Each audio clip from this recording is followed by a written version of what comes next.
Oh, I am super excited about these. Hooked up on some rare fish. Kitty likes it. Took a little trip down to South Florida for the Gold Coast Rare Fish Auction, and also got to visit a awesome fish store, and a killifish breeder also hooked me up as well. Well, let's go ahead and dive into these. I got these from Nature Aquariums. Oh, first we got, what did I grab here? Oh, these are the red tails. I can't ever remember how to say their name, but I have always wanted these, and these are best done in groups. But now, time for fish bath. So this is what I do with new fish when I get new fish, and this is very important. Very, very important. When you get new fish, you want to not get any of that water that you got from elsewhere, from a fish store especially, because they have all kinds of extras that come in their water. And if you can rinse all that out and not put it in your aquarium, you'll have a lot better results. And oh my god, if a fish jumps out, usually grab a big spoon. Buddy, forgot these are jumpy fish. Hey buddy, hey buddy. And that's why I got mesh screen in there. Oh man. Come on baby. Ooh, got him. Alright, I gotta be careful here. And I'll let it fill up. Then you can kind of control the bag, control the flow, what's coming in, what's coming out. Ooh, some free moss. Check it out. I'll be doing a tour of this fish store too. Really nice fish store. I don't want to keep that moss. We'll see what that is. Now you don't want to do this with dechlorinated water. I have a carbon block on my house. Well, I'm on a well here, but if you're in town and on city water with chlorine in your water, you can get a carbon block for your house line that will take it out. You just exchange that carbon block every once in a while, but definitely make sure your temperature's right when doing this. You can do it with your aquarium water too, and then treat that like a water change, so you can flush them out with your aquarium water. But the whole idea is you do not want their water mixing with your water, because they go through a lot of fish. They have a lot of stuff come in and out, so the probability and numbers game of something being in their water is a lot higher than being in your water, especially if you really take care. I'll rinse them out a few times depending on the water till it really clears up, all the stuff comes out, and they're pretty much in clean water. Or sometimes this even works. That way they sit towards the bottom. And you want to make sure not to pummel the fish with the water. You don't want to beat them up. So you can put your hand or thumb, like I could put my thumb right there underneath it to break that water from going too far down. But they're pretty safe. This is a deep bag. That water should definitely be clean. See them in there? Whoa, there's still some stuff in there. Here we got some clean red tails now. Then pretty much this water's clean, but get what I can out. And get them into a clean bowl. Yeah, so here we have some red tails. Very nice. Now let's get these guys into the temporary quarantine here. Nice natural tanks for them to get seasoned up in. They'll house with these coolie fish here and these red cherry shrimp. I plan on putting a lot of them that I got from the store in this tank. I may want to get a top for these guys. All right, what do we got next here? Back into these. Oh, these are the Takano Tetras. Have you guys ever seen these? We'll get videos and shots of these after they kind of settle in the tank too. That way you can see them better in their prime. They got their bath. Let's get them in the tank, get them colored up. And sometimes if you do got a tight space in a rack, you know, you can always just put it in a smaller cup. I really just put it in this bowl to show you guys it better. Cheers. And always be careful about your water levels. You don't want to end up putting too much water into your tank and it overflow on you. Be alright, little buddy. New home. You like it here. Nice and natural. Now when I first put those red tails in them, they almost looked like they were half dead. So a lot of fish will play dead when they're really stressed. My Schwarzschild Cories, they're notorious for it. But now, I mean, they were just nose down all over the tank. And now you can't even see them because they have grouped up and they're hiding together somewhere until they feel more comfortable. It may take them a day or so. Those red tails are really, really notorious for being sensitive fish. All right. What's next? I got what I believe to be a pair. They are purple hatchet fish, Danios. They used to be known as Danios. The bag's a little leaky. Anyways, let's get these dealt with. I don't know, some of you guys may remember, but I actually used to have these back in the day when I first started YouTube. Very, very cool fish when they do like this dance. They go shooting straight up in the air. And also these fish bass are good for those who don't like duckweed, because that's how you get the duckweed. You're getting in your tanks too from the fish store. And plus, don't judge that tank, because the reason why it's really like that is because all those coolie loaches are constantly kicking that detritus up. And this is a filter aquarium. I mean, next to it, you got guppies. An absolutely clear tank. Granted, it has cyanobacteria, but beautiful Rotalia. So these are gold ring Danios, but you cannot see anything on them. They are that stressed and that washed out. That's crazy. They have no rings or spottings or anything. Just on the tails. How wild. And when I am bathing them and letting the water out like this, I am trying to make sure I'm like seeing if there's particulates, if there's still particulates or not. If there is, then keep rinsing. If there's not, then you're cleared out and in the goods. But these guys are a little rascally, trying to get out. See how I keep my hand down here so I could actually say, hey, get back. Hey, get back. Kind of creates a little false barrier for me. These guys are tricky though. Danios, you guys know how Danios are. They like to go crazy. Crazy, crazy, crazy. Yeah, sometimes it takes time. It'll be worth it though. Easy now. Alright, let's get these babies in their home. Can't wait to see them all colored up. Alright, last bag from Nature Aquariums. We got coral red pencil fish. And all these fish are fish that I've always wanted. They can deal with the soft water a lot better than the hard water. Super excited about all the fish I got from Nature Aquariums. And thankfully for them, they've just got an amazing, amazing fish store. And I'll have a tour video of that for all you guys to enjoy. Let's get them in their new home. Nice to see some of the fish starting to get comfortable already. That's good to see. Sure, with me adding more and more of them into this tank. Now this tank is well seasoned, as you see. And really, I just need to clean the front of the glass. And if you don't know my channel, I've got over 300, actually around 400, if not over, in containers of keeping fish and whatnot. So check out the channel. I'll go ahead and clear this off so we can get a better view later. And now for the auction fish. Let's start with the big babies first.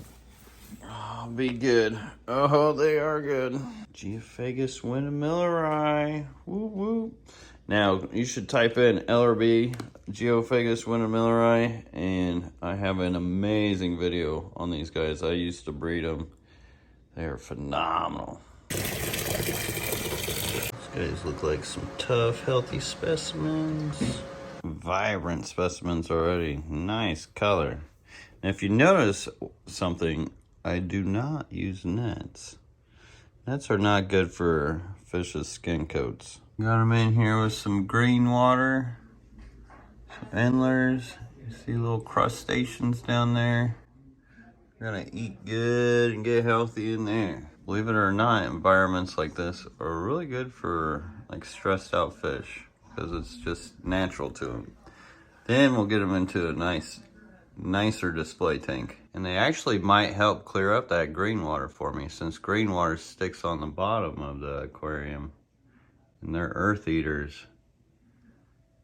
They'll probably end up helping clean it out. We'll see. Should be interesting. Stay tuned if you want to see. Here we got silver hatchet fish.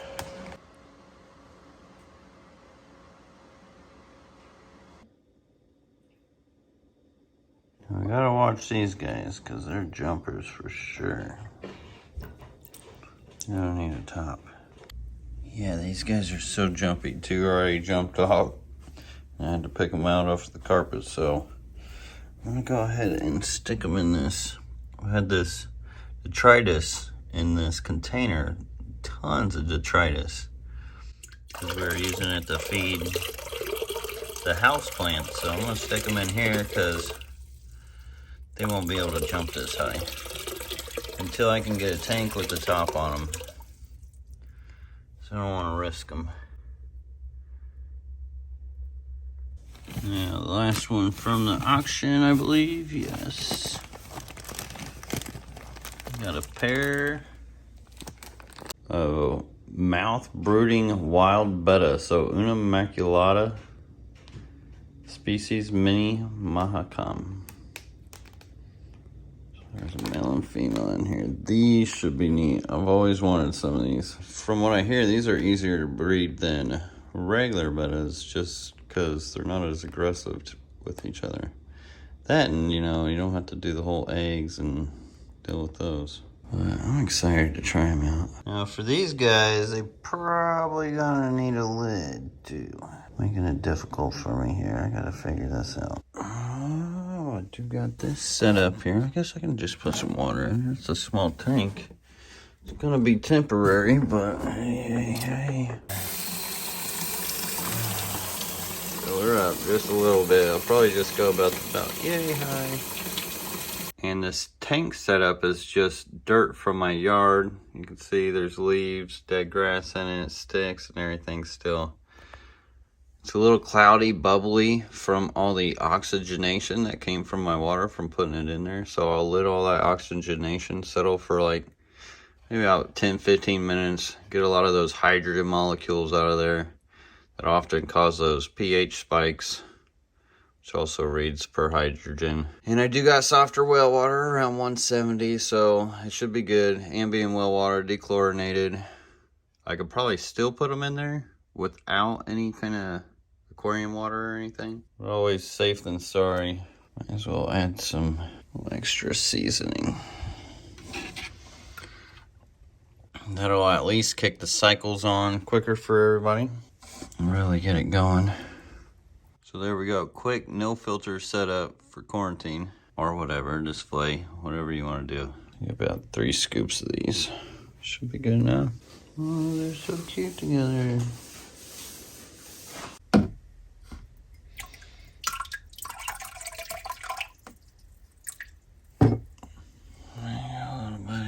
Probably get a catappa leaf for the top of it.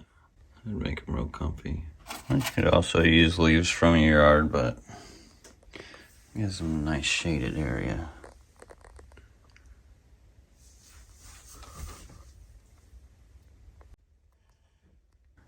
Starting to get a little color. All right, so that's for the auction fish. Now, last but not least, some amazing killifish from an awesome breeder named Vadim. Should be like 34 pairs of quite a few kinds. So let's just go ahead and start with the small box. That way I feel like I have less to do later. Here I've got Gardenieri, Massage, however you pronounce that. Looks like I got 2 pair there. Looking good. Oh, those are beautiful specimens. They ain't even that colored up. They're still stressed.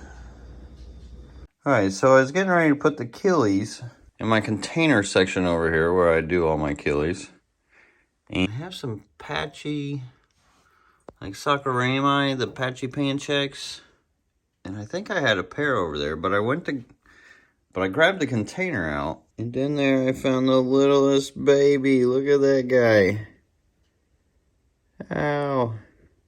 Such a little container. Figured they would have predated, but... So that's a fun find. Next we got some Gardenieri and Suka. Not sure if I got Jessica's and Suka's. Either way. You got some color on them. And Suka, quite a bit more yellow on those. We got 3 pair of those.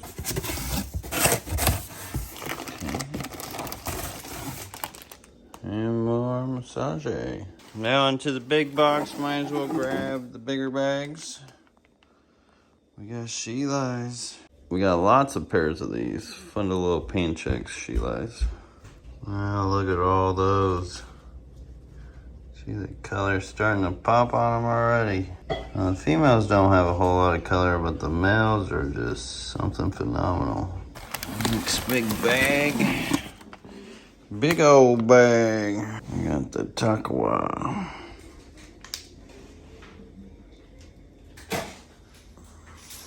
There they are, all cleaned up.